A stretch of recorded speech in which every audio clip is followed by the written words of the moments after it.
also dedicate myself to your service. Not based upon some rigid creed, but bound together by ideals and aspirations.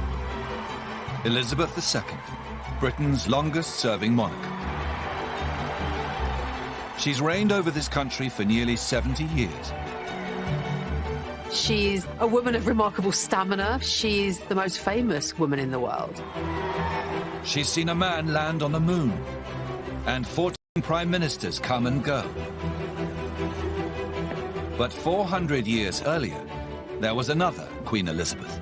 Elizabeth I is this brilliant, genius queen. Now, we're setting the two Elizabeths side by side to see if, despite the centuries, there is more that unites than divides them. The idea of comparing the two Elizabeths is immensely fascinating. It might look on the surface that they have nothing in common, but when you dig a little deeper, the story becomes even more extraordinary. We'll compare the lives and personalities of the two queens. Separated by centuries, but confronting almost identical problems. To discover the surprisingly similar struggles they both faced. She had to fight for her right to the throne. And the battle they both fought to protect their reigns. At the core of each woman is a very strong will for their country as a whole. These two powerful women, neither of whom were ever meant to be queen, and both of whom became the most successful queens in history.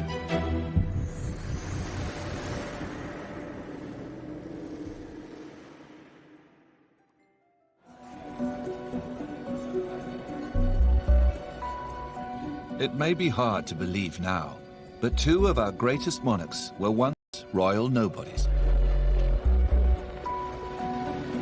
Queen Elizabeth II was born Elizabeth Windsor, a minor princess in the second rank of the royal family. She's the daughter of Prince Bertie, the stuttering, unremarkable younger brother of the heir to the throne. Not only was there no prospect of her becoming queen, but her father, the Duke of York, as he then was the spare, and so the pressure was totally off the York household, as it was known. Growing up away from the limelight, Elizabeth enjoys an idyllic childhood. Her parents take advantage of their lesser status and lighter duties to dedicate themselves to family life. She was brought up close to us and the horses. That was a privileged way of life, but also in terms of the emotional warmth and closeness, relatively unusual for the time. She developed a real bond and affection with her father. If you look at some of those very moving, wonderfully heartwarming photographs of the Queen and Princess Margaret with their parents, we four. In 1936, Elizabeth's uncle David becomes King Edward VIII. He is expected to have a family of his own, pushing Elizabeth even further down the royal pecking order. Elizabeth was really a minor princess living in a townhouse, excluded, expected just to make a happy marriage. Elizabeth I also starts out as a royal outsider. But her childhood couldn't have been more different. Elizabeth Tudor is the firstborn of Henry VIII and Anne Boleyn. Henry has split with the Catholic Church, divorced his first wife Catherine of Aragon, and married Anne Boleyn, all so he can produce a male heir. So when Elizabeth was born, it was a case of, oh dear. She was, of course, expected to be a boy, but she wasn't quite what was expected. And so there was a sense of a sort of bittersweet celebration at her birth. To make matters worse, Elizabeth's mother, Anne Boleyn, goes on to have several miscarriages. And eventually, Henry VIII tires of his second wife too. Anne is accused of adultery and executed. Elizabeth has lost her mother at a painfully young age. She wasn't told of the full brutality of the facts. But she was a very precocious young girl, and she noticed that something had changed immediately. That lady who used to visit her visits her no longer. Something had changed in the atmosphere around her. Elizabeth is punished for her mother's disgrace. She's stripped of the title princess, demoted lady, and sent to live in isolation with a governess. In the following years, Henry VIII remarries and finally has a son and heir, Edward. But a series of letters show Elizabeth continues to be ignored by her father. What during her childhood? So Lady Bryan here, so she's looking after the motherless Elizabeth, and she's pleading with him to supply her with clothes. And so Lady Bryan says here that she has neither kirtle nor petticoat nor linen or kerchiefs. And so the list goes on. It's clear that poor old Elizabeth has been completely forgotten about. She's just cast adrift, couldn't be further from the throne if she tried. Nobody would have ever guessed that there were much greater things to come if you read this letter. But an extraordinary series of events will soon change everything for both Elizabeths.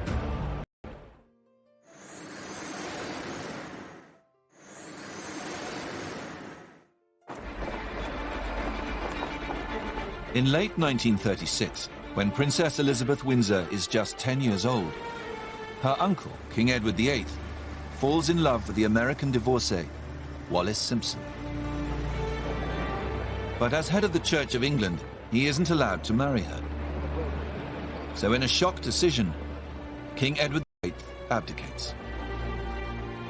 When she first hears, she is at home in their house in Piccadilly, and they hear people outside shouting, "God save the King." And Elizabeth goes to a footman and asks what's happening, and he tells her that her uncle's abdicated and her father is now king. With her father promoted, Elizabeth is now heir to the throne. And in an instant, her life is set on a new path. No one in the royal family wants to become queen or king. They think it's a huge job, too much responsibility, too much pressure, and all that pressure placed on a 10-year-old girl who, up until then, had expected to become a farmer's wife. Now she's going to have to take on the big job. She's going to have to be queen. The stay-at-home father Elizabeth is used to is now a busy full-time monarch. And she is placed in intensive tuition for constitutional history to prepare herself to reign. Her close-knit family life has come to an end. Her uncle's abdication scarred the monarchy and scarred the family, and in many ways it shaped Elizabeth II's own monarchy as well. Extreme, almost excessive concern for duty, for self-restraint, surely came from her uncle's dereliction of duty. As one looks at the evolving personality of Elizabeth II from childhood, the outgoing, bubbly little girl evolved into a rather withdrawn personality. And I think that is the weight of responsibility upon her. 400 years before her, young Elizabeth Tudor is on a tumultuous path of her own. It's interesting, both Elizabeths had a rocky road to the throne. Elizabeth II came to the throne through great trauma for the monarchy. Elizabeth I, heaven knows, she was in the succession, she was out of it. She had to fight for her right to the throne. When the neglected Elizabeth Tudor is 13 years old, her father Henry VIII dies, and her half-brother Edward becomes king. But the sickly boy passes away just a few years later. And in his place, Elizabeth's Catholic half-sister Mary becomes queen. She sees Elizabeth as a rival and throws her into the Tower of London. Elizabeth I had an incredibly traumatic childhood. First, her mother is executed, then her sister, Mary, puts her in the tower and nearly chops off her head. Really as traumatic as you could imagine. Her life is under threat. She's constantly having to the mood of the people in power in order to increase her chances of survival. But while she is held prisoner, Mary's health goes downhill, and powerful Protestant factions push for Elizabeth to be named her successor. Mary refused to acknowledge Elizabeth as the princess, but Elizabeth is very much a symbol of Protestant hope in Mary's Catholic England. Mary dies not long afterwards, and in a remarkable turnaround of fortunes, in 1559, Elizabeth is rushed to Westminster Abbey and crowned Queen of England. Here is Elizabeth, 25 years old, who has suddenly realized that rather than being a prisoner and in danger of life, she's now the Queen. And so finally, Elizabeth had her day. She was Queen, but nobody could ever have predicted that would happen. I think that our best monarchs in history come from obscurity. You have these two young girls out there, and then they're catapulted into a new position. And that, to me, is a fascinating parallel. At exactly the same age, just 25 years old, Elizabeth Windsor is in Kenya on a royal tour when she's told some unexpected news. Her father, King George VI, has suddenly died at the age of just 5. His battle with lung cancer has been kept from Elizabeth and her sister. It was an utter shock to her. She expected her father to go on. He was just a young man. The country had been told he was fine because all the royal family were in denial, as were the courtiers. Only I think the king himself knew what was coming. Everyone knew that Princess Elizabeth was going to become Elizabeth II, but no one realised it would happen then. Elizabeth left England as a princess. She flew back only a week later as Queen. Both Elizabeths have taken an unpredictable road to the throne, filled with trauma and disruption. But their experiences will make them strong. The fact that neither Elizabeth was supposed to be Queen, that tortuous path, meant that they don't have that sense of entitlement, as if they had been born to rule. They're perhaps more aware of the enormity of their situation, actually, the challenges that they might face in not having been groomed for queenship. They never take it for granted. The two new queens will need all their strength and resilience. And right from the start of their reigns, Elizabeth I and II faced a surprisingly similar issue. What to do about the men in their lives? You'd think that 400 years later that it really wouldn't matter in the same way, but guess what? The same questions keep on coming up. And there is one desire that the two queens have in common. Both women are determined to marry for love. The similarities are not just between the two Elizabeths, but between the two men in their lives. And I think this is indulging, really, their passionate side, their wilder side. They want a partner who is different to themselves. When Elizabeth I takes the throne, she is still a single woman. An unacceptable situation in the 16th century. And she is expected to marry as soon as possible. Women at the time were understood to be more sexually voracious than men. And in order to remain chaste, which of course was the absolute imperative of any woman before marriage, not least the Queen, they needed to get on and get married. Elizabeth's male advisors want her to marry an influential lord or foreign prince and secure a powerful alliance. But the Queen seems to have other ideas. She's spending every spare moment with her handsome master of the horse, Robert Dudley. Dudley is of two people who are so familiar with each other and know the way each other thinks, almost. But there's also a real sense of that private relationship quite often coming into tension with their public persona. Dudley is not a popular suitor for the Queen. Elizabeth's master of the horse is penniless and from disgraced lineage. Robert Dudley came from a family of executed traitors. All around were horrified by his rise in her favour. Who was this jumped-up young man whose tall, dark, good looks and charismatic ways seemed to be bowling over the new young queen? And there is another major problem. Robert Dudley is already married. So he was perhaps the great love of her life, but a man that really she could never marry. I think it's interesting that both queens are obviously drawn to very attractive, very charismatic men. They're not just going to go for the safe option, if you like. Elizabeth II's choice of man may not be married, but in many other ways, Prince Philip of Greece is another Robert Dudley. It's really curious when you look at it how actually similar Robert Dudley and Philip are. Yes, they're both incredibly handsome, marvellous soldiers, great on a horse, but also both of them were seen as from a slightly down-market family. Philip's family, they've lost the crown, they're in exile, they are dispossessed. He has no home. He was actually mocked when he had no address down in the Balmoral guest book. So there's no one in Elizabeth II's life who agrees with her marrying Philip. But unlike Elizabeth I, Elizabeth II won't be kept apart from the man she loves. The Queen marries Philip before she is crowned. She is determined to marry Philip. She wants him. She sees him as her perfect husband. She fell in love with him when she was 13 and never had eyes for anyone else.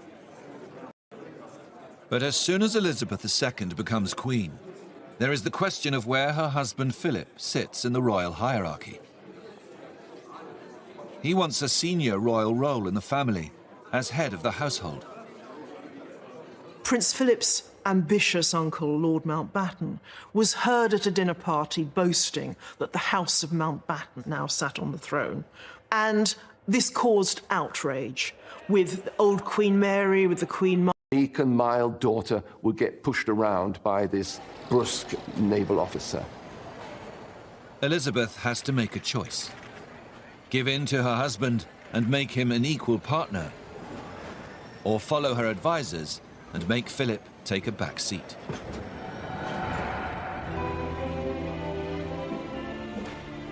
Okay, so we're in 1953. Elizabeth II has been ruling only for a few months. And I think what's interesting is the sense of space. Everyone arrayed around greeting the monarch. And of course, hubby in the background, quite literally 2 steps behind. That dynamic, you can't have any ambiguity here that Elizabeth is the ruler, Elizabeth is the queen, and Philip awkward, shifting around, not sure where to look. He is always going to be the bit part here. The centre stage, the focus of this relationship between the two of them is, of course, Elizabeth.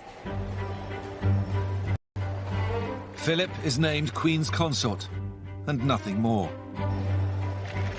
And he's told to spend his life locked exactly 2 steps behind his wife. His role is supportive. It is never as the star.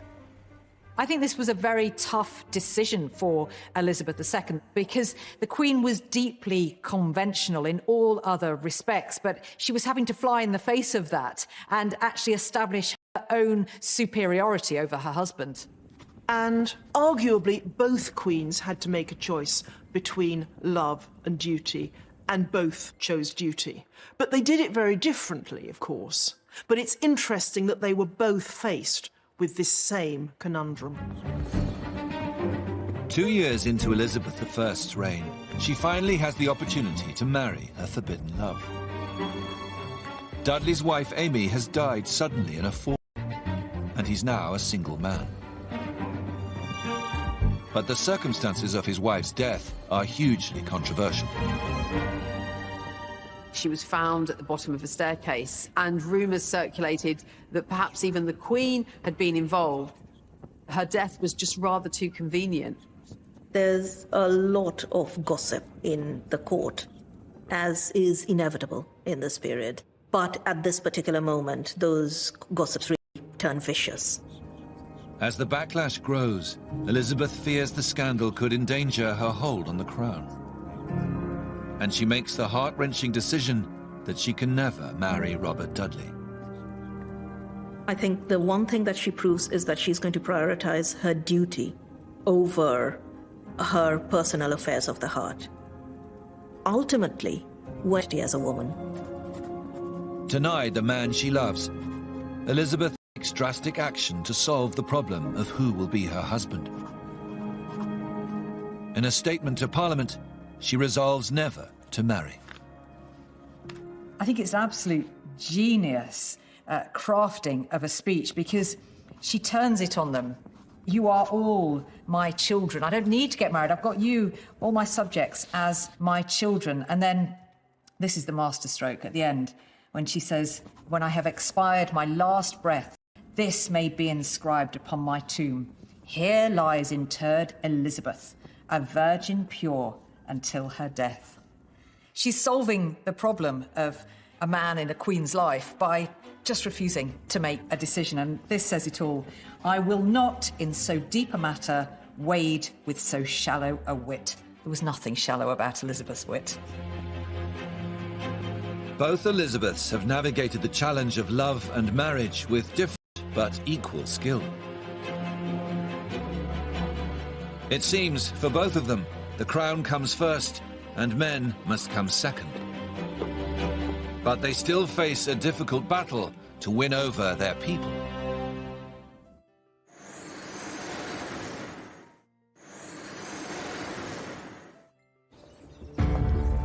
Today, we may think of Elizabeth I and Elizabeth II as two of our most popular and successful monarchs. But it wasn't always this way. A few years into their reigns, both queens are seen as weak and incapable. And there are real doubts about their ability to do the job. What does this naive young woman know about running a country? Women aren't fit to rule because they're too emotional. They're not rational enough. You see these two women coming to the throne, and it's a fight. It's a huge fight. Winston Churchill, thinking about dealing with Elizabeth II, he cried. He said, she's just a child. I mean, she was 25 with two small children, but to him, she was a baby, and that's because she was a woman. At the start of their reigns, both queens have a real problem finding a way to project themselves as female leaders. In Elizabeth I's first portrait, she doesn't look like a commanding ruler. She looks like an awkward cardboard cutout, with her hunched shoulders and pinched waist and the awkward placement of her hands as though she doesn't quite know what to do with them. This is not someone who would particularly inspire confidence in us. And that's, I think, very similar to how Elizabeth II felt when she started ruling in New York, in this enormous building and with these men flanking her. Here she is, this sort of solitary figure, slightly hunched or even hiding behind the podium and the lectern. And that same theme, I think, of hesitancy and awkwardness. So these two queens almost mirror images of each other, separated by centuries, but at the same time confronting almost identical problems. Both Elizabeths need to win the love and the respect of their people. And on further investigation, it seems the two queens use a very similar approach to help turn it around. During a visit to Australia and New Zealand, Elizabeth II introduces the royal walkabout for the first time. The informal and totally unrehearsed interaction with the crowd is unheard of in royal circles. And it's a spectacular success. It's now stamped indelibly on the identity of the royal family. That's what royal folk do. They go out and mingle. And there's a real message there, you know. She's saying, I care about you. You matter to me. And we can now see, consciously or not, she was reviving a technique of Elizabeth I. Elizabeth I was the first ever monarch to approach ordinary people and talk to them directly. Elizabeth I is actually unprecedented in the way that she goes out there and she does greet her public. I have to say that it gives the security men around her utter kittens. I mean, they're panicking that the Catholics are going to blow her up. But Elizabeth I, she's so great. She says, they're not going to blow me up. The people love me. She strikes up a really personal relationship with the public around her. It's an investment in the hearts and minds of the people. After Elizabeth I, the informal walkabout is never used again, until Elizabeth II finally brings it back. Both queens were aware of the need to, I suppose what we'd call it today, press the flesh, to be seen, to be believed, to be out there engaging with the people, you know, sprinkling a bit of magic and stardust on them.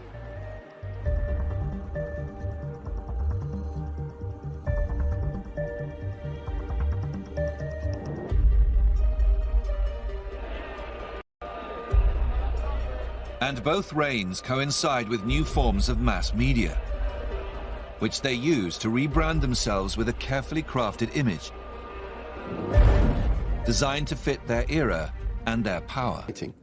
One was a hands-on executive, monarch, ruler, dictator in many ways of the country. But by the time Elizabeth II has come to the throne, Parliament has got power. And Elizabeth II exerts a sort of imaginative power over the country. Both Elizabeths had to find a language for their female monarchy. They went for very different images, but the impulse is there.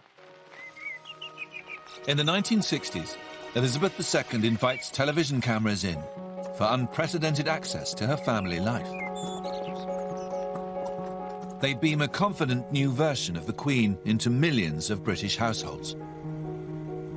In 1963, there is this wonderful, intimate portrayal of the Queen and her young family at Balmoral. She looks more at ease, far removed from just a few years before. Now Elizabeth is a mother, but she's comfortable with her children and her family around her. Even the pet corgis in the background. This is an image that in the 20th century would have been relevant and appealing to her subjects. This is a monarchy that recognises that it needs to move with the times, and what better way of harnessing the power of technology and television to achieve this in a single swoop. So it's a brilliant move. And I can remember as a boy watching that with absolute fascination. Look, there's the Queen, there's Prince Philip, and they're just like us. And that was the intention, I think. And for most of my life, I have thought of the Queen as a kind of alternative mum. And a lot of people must have grown up feeling that way. Elizabeth I was also using new forms of mass media, but in her case, it's a little-known piece of Tudor technology. Using a tracing technique called underdrawing, she sets out a commanding new look. We have here three images of Elizabeth I, which you'd be forgiven for thinking are identical. And this was achieved by a technique known as underdrawing. So underneath the paint, you would have an outline of the monarch that has been, if you like, pre-approved by the monarch and her government. And this ensured, as you see here in these three images, an almost identical replica of the Queen's likeness. We've got the very determined expression. We've got her arrayed in black. Black also, of course, provides the perfect foil for all of this wonderful gold and pearl jewellery. She is undeniably a Tudor monarch. Elizabeth bans previous portraits. And using this technique, her new regal... You would have one of these images in your home. It ensures that across the land, and indeed even overseas, there can be one clear, striking and powerful image of Elizabeth as she wanted to be perceived by her subjects. Tudor propaganda, I suppose, at its most effective. Elizabeth I knows they want Gloriana, the Rainbow Queen, excess and perfection. It's all about diamonds, it's all about excess, it's all about bling. But you'll very rarely see Elizabeth II in all the bling. She prefers not to. It's all about dressing as if it looks frugal and modest. It's a tartan family portrait. But both of them are keenly aware of what the nation wants. They are both mistresses of royal spin. And the similarities don't end there. On the surface, the shy and moderately introspective Elizabeth II could not be more different from the extrovert and glittering Queen Elizabeth I with all her executive powers. But actually, at the core of each woman is a very strong will, real pride, real ambition for themselves, for their position, and for their country as a whole. They come from families who don't privilege girls' education, and yet both of them are absolutely brilliant, and they are the cleverest, most intelligent monarchs I think that we've had. Elizabeth II is an absolute genius with her papers and with her memory. Elizabeth I, she knew Latin, really, as a toddler.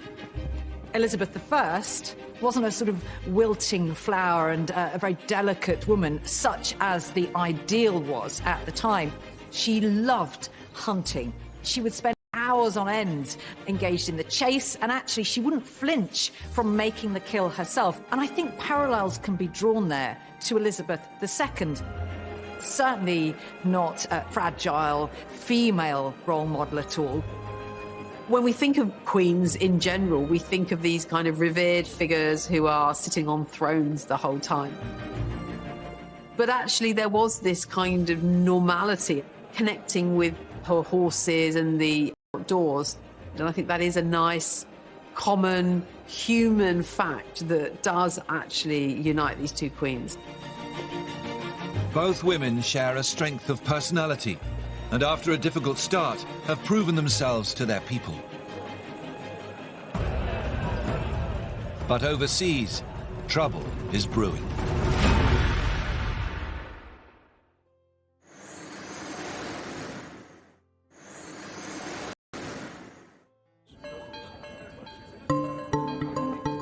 Crisis of international relations.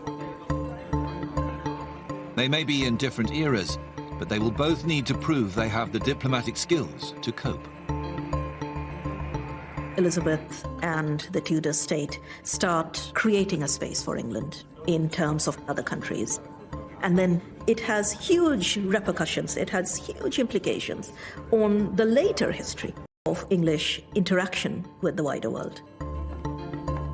When Elizabeth I comes to the throne in 1559, her kingdom is an isolated island rejected by the Catholic nations in Europe.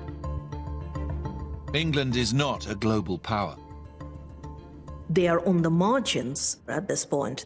And Elizabeth, around the middle of her reign, she really begins to understand that England needs to do something about this.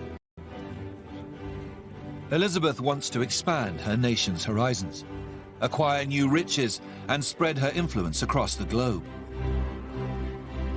So she welcomes a band of intrepid new explorers into her court. Wily mariners like Walter Raleigh and Francis Drake.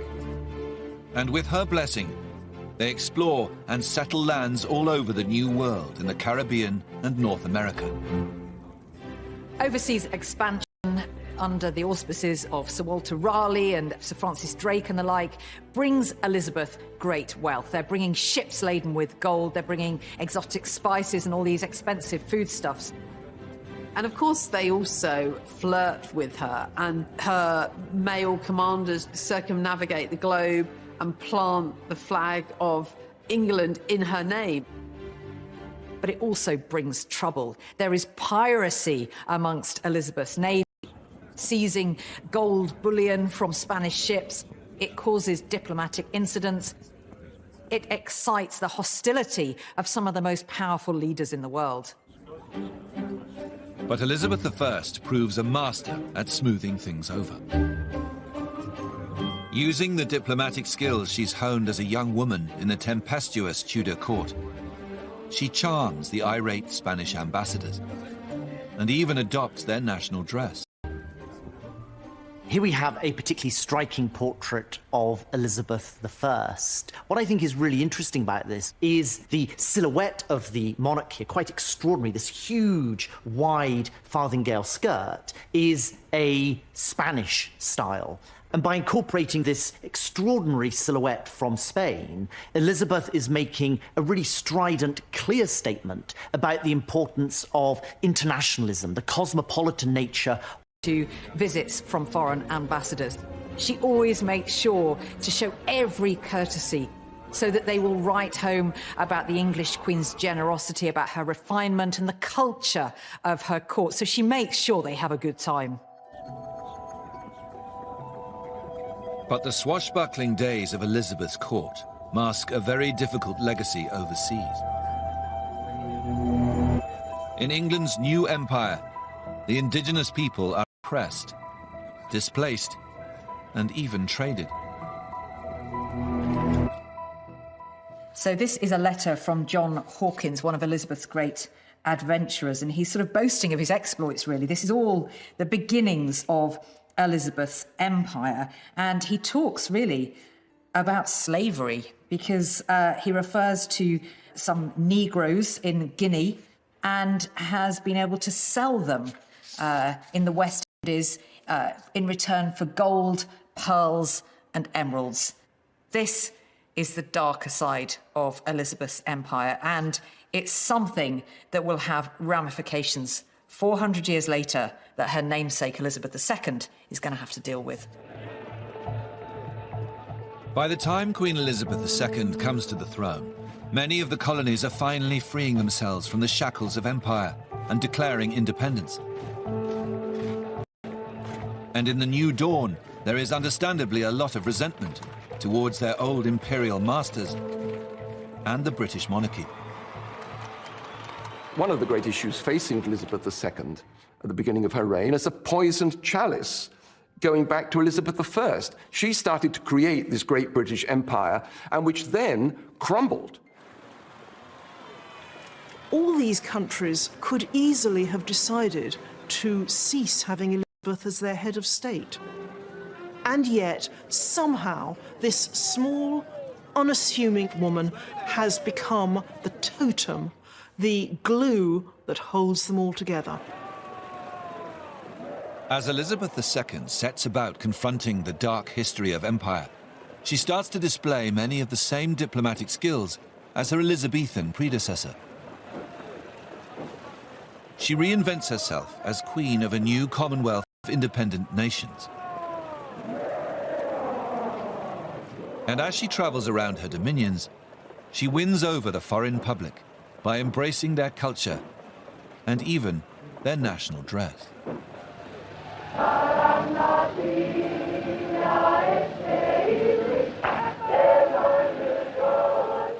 In 1977, the Queen travelled Rome, and we see her here being given a Maori cloak, which she is about to wear.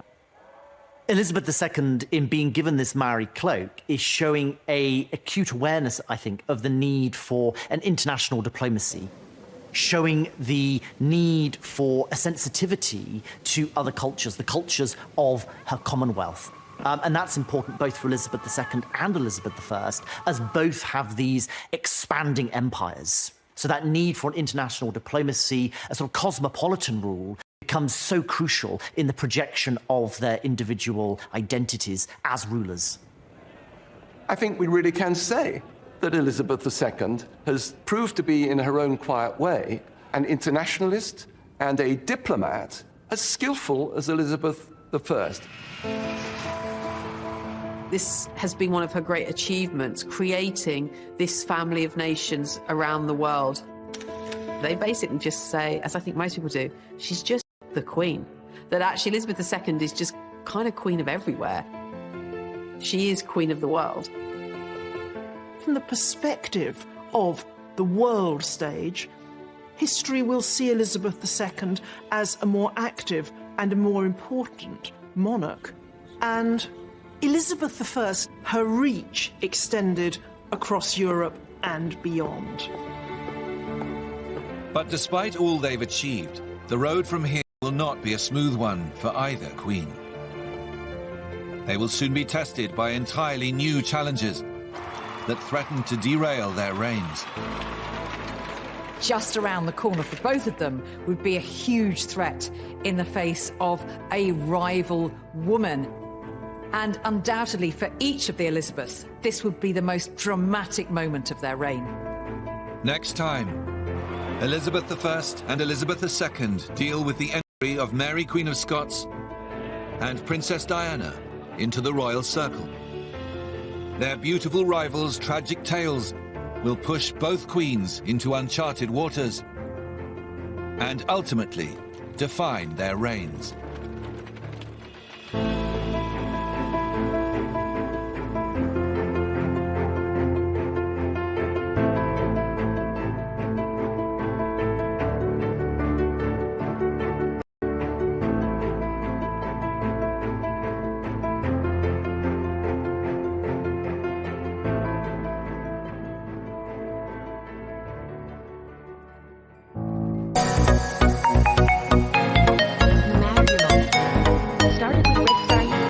Also, in terms of the emotional warmth and closeness, relatively unusual for the time. She developed a real bond and affection with her father. If you look at some of those very moving, wonderfully heartwarming photographs of the Queen and Princess Margaret with their parents, the We Four. In 1936, Elizabeth's uncle David becomes King Edward VIII. He is expected to have a family of his own, pushing Elizabeth even further down the royal pecking order. Elizabeth was really a minor princess living in a townhouse, excluded, expected just to make a happy marriage. Elizabeth I also starts out as a royal outsider. But her childhood couldn't have been more different. Elizabeth Tudor is the firstborn of Henry VIII and Anne Boleyn.